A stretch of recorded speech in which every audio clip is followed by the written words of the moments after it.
उसके बाद शायरे का आगाज़ होगा जो बरा जी के हाथ मतलब निज़ामत उनकी करेंगे। बहुत शुक्रिया मीर साहब। अस्सलाम वालेकुम। यहाँ पे अभी तक हर पहलू पे बात हो चुकी है।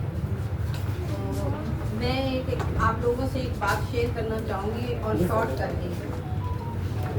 ये सन 2014 की बात है कि मेरे मियाँ ने एक अखबार में ऐड पढ़ी थी कि लोग बाहर जा रहे हैं, यहाँ पे पैसे जमा कराओ और लोग बाहर पहुँच जाएंगे और वहाँ जाके जॉब करेंगे। ये फ्रॉड था। वो पैसे लेके वो कंपनी में भाग गए और 40 बंदों ने मेरे मियाँ को घेर लिया। मेरे नाम पे एक हवेली थी, तो उन्होंने एक कमरे में मेरे मियाँ को बंद करके तो वो हवेली बनवा ली कि वो जो कंपनी भाग गई है, हमने तुम्हारी वजह से उस ऑफिस में पैसे दिए हैं, अब तुम दोगे ये पैसे। मेरे मियाँ ने लिख के दिया कि मेरी बीवी के नाम पे एक हवेली है, मैं उसे सेल करके आप लोगों की सारी अमाउंट जो है ना वापस कर दूँगा। सो एक दिन वो 40 आदमी मेरे घर पे आए, उस हवेली पे आए और मैं और मेरे मियाँ घर पे अकेले थे, बच्चे स्कूल थे। तो उन्होंने कहा तुम्हारे मियाँ ने ये कहा है तो हमारे साथ चलो और मुझे स्टेट के सामने ये लिख के दो कि तुम ये पे करोगी, क्योंकि हमारी हवेली जो है तुम्हारे नाम है।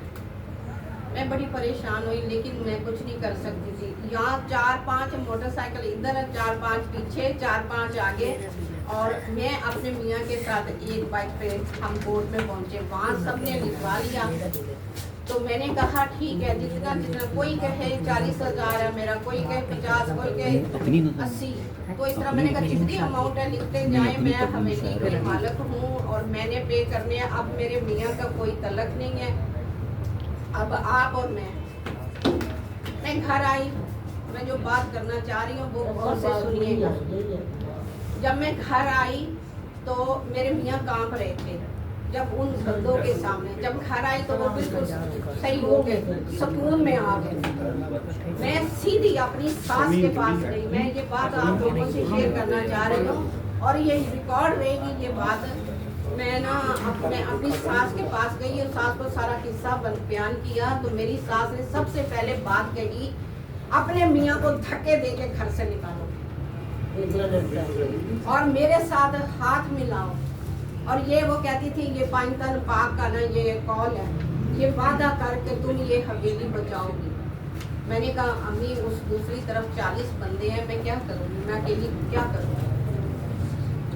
उन्होंने कहा कि जब से मैं बचपन से तुझे देख रही हूँ, क्योंकि मुझे पाला मेरी सास ने है, आज मैं जो कुछ हूँ उन्हीं की वजह से।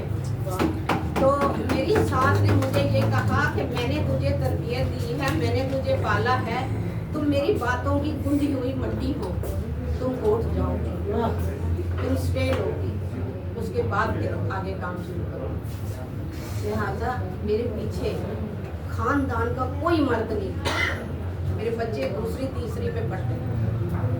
आप यकीन करें सिर्फ और सिर्फ मेरी सास थी जो मेरे साथ। तो मैंने मैंने पूरा 10 माह लड़ के ये केस मैंने जीता। अब मेरी सास ने मेरा सिर्फ साथ दिया।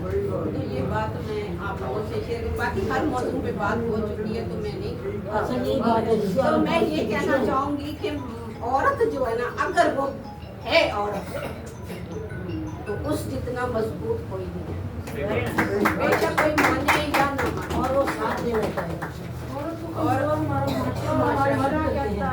एक और बात बताऊं, हमारे दौर में वो जो वैन चलती है ना, जब डेट आती थी ना केस की, तो उसी वैन में मैं भी बैठी होती थी और मेरे जो खिलाफ जो थे वो उसी वैन में होते थे।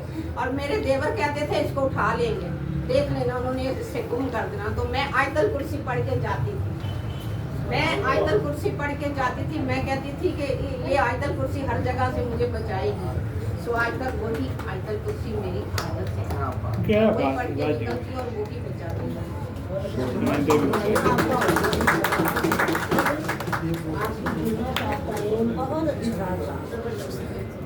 आसनान कंवल जी। आ,